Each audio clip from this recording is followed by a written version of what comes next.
head into the papers now, see what the headlines are this morning, as I expect my guests to join me in making sense of some of the headlines. Let's see what the headlines are in the first place. We'll start with the Blueprint newspaper. Blueprint says COVID-19 will remain with us for 2 years. That's Boss Mustapha, the Secretary to the Government of the Federation and Chairman of the Presidential Task Force against COVID-19. That is what he said, and says that vaccine can't be ready in the immediate. And it's a scam from Western world. Varsity Dons has some, you still have conspiracy theorists certainly here and there. Declare nose mask can reduce oxygen intake. All right. Federal government impounds UK aircraft over flight violation. And Lagos plans cautious reopening of businesses, mosques and churches. All that you will see on the front page of the Blueprint newspaper. Now, the next paper there we're looking at is the National Economy. National Economy says manufacturers call for industrialization policy, cheaper loans to attract investments. And LCCI lists steps for reinvigorating the economy. LCCI is the Lagos Chamber of Commerce and Industry based in Lagos. All right, Daily Times is next here. Daily Times says experts raise concern over federal government's deregulation of oil sector, and says the pronouncement should be backed by a new law. The federal government should engage industry stakeholders for policy to work. That's an association is encouraging, is urging the government here. All right, from Daily Times, let's go now to Daily Trust. Daily Trust is saying amid COVID-19 pandemic, only 2,843 of 74,127 inmates freed in 3 months. The congestion ongoing, correctional services are saying this, and federal government and states not doing enough. Experts are trying to say this, and causes of delay in releasing inmates. Certainly, you, excuse me, you get details of all of those in there, okay? And from there, let's move to. And if you stay with Daily Trust, on the front page there's a breakdown of the number of inmates released in there. Okay, let's move faster so that we can. All right, News Direct is next now that we see COVID-19 banks to restructure oil and gas loans over dwindling prices. As 4 banks' exposure to oil and gas sector hits 2.5 trillion naira in 2019. You find that on the front page of the News Direct. All right, from there, let's go to the Leadership newspaper. Leadership says the easing of lockdown, Nigerians await further action as critical economy sectors crawl. And PMB receives a briefing from the PTF to address the nation today. And 153 small businesses in Lagos lose 2.7 billion naira within 5 weeks. State government considers full reopening of the economy. And NLC urges PMB to further ease lockdown, recommends specific sectoral guidelines. 70 nurses, midwives test positive, 200 in isolation. As the man is saying that. And Oyo shuts down firm after 30 workers contract coronavirus. And Kakovid donates test kits to NCDC, boost nationwide testing by 32,500. All that on the front page of the Leadership newspaper. All right, Business AM is the last one we're looking at right now, and he says $4 billion LNG train 7 worries analysts amid global projections, and plus U.S. growing influence in global LNG markets. Certainly, there are all analysis on the Business AM.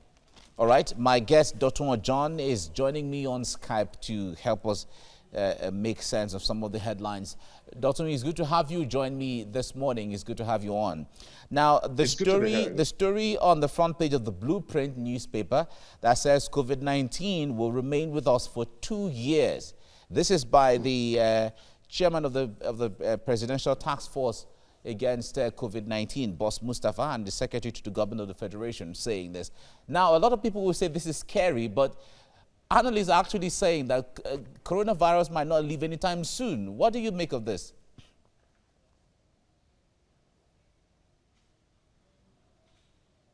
Mike, I think there are two things we need to look at very critically here. The first is the disease itself. The second is the effect. Even if we don't have new infections, the effect on businesses, the effect on the economy may actually continue even beyond the 2 years that we have talked about, which is very critical. And that's one of the reasons why people like us have always advocated for the need for us to gradually reopen our economy. So when you look at the effect of the disease, it's a huge one that may actually live very, very long time. And I think the secretary to the federal government has said what every one of us needs to actually ponder on, apart from the fact that we may not even have new infection, but what's going to be the effect? And thank God that the Lagos state government has begun to reason along this line of thinking of how to actually reopen the economy, which is actually a very, very good thing at this point in time. So it's a huge challenge that we have in our hands. And we must do everything possible to ensure that we solve it, not just by ending the infection, but also trying to alleviate the effect on the economy and the people. All right. Now, if you look at the poll that Lagos State decided to take on people to find out what the minds of the Lagosians are, should we impose another lockdown or should we not? If you look at the poll, there are more people saying that there should be another lockdown. Now, this goes a long way to say that there's a lot of fear and anxiety still in the minds of people. But what do you make of that? You see, one needs to be very careful at this point in time, because this is often what I tell people. There's a disconnect between the social media and the reality that we face daily. And I'm going to cite 3 examples before we even come to the issue of lockdown or non-lockdown. Let's begin with socially. Socially, the kind of life people live on the social media is actually different from majority of them. It's different from the life they live in reality. That's socially. Politically, you discover that a lot of people are making mouth on social media, but when it comes to election, you will never see these people. And even philosophically, a lot of people may make a lot of sense on the social media, and you are thinking that they have fantastic reasoning ability. But in reality, they cannot translate their reasoning ability to a better life for themselves. So there's a disconnect between the reality of what you see on social media and the reality of what's happening on life.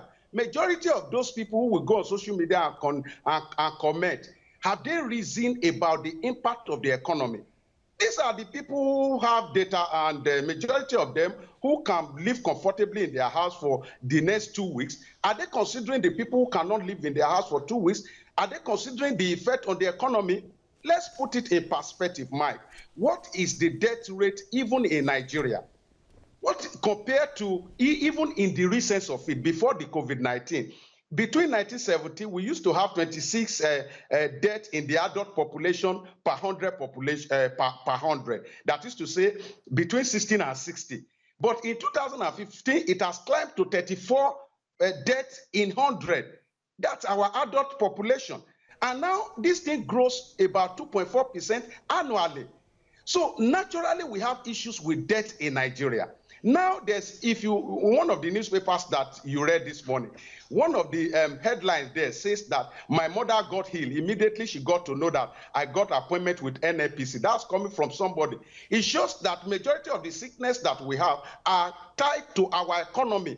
Majority of people have high blood pressure today because they do not know how to live.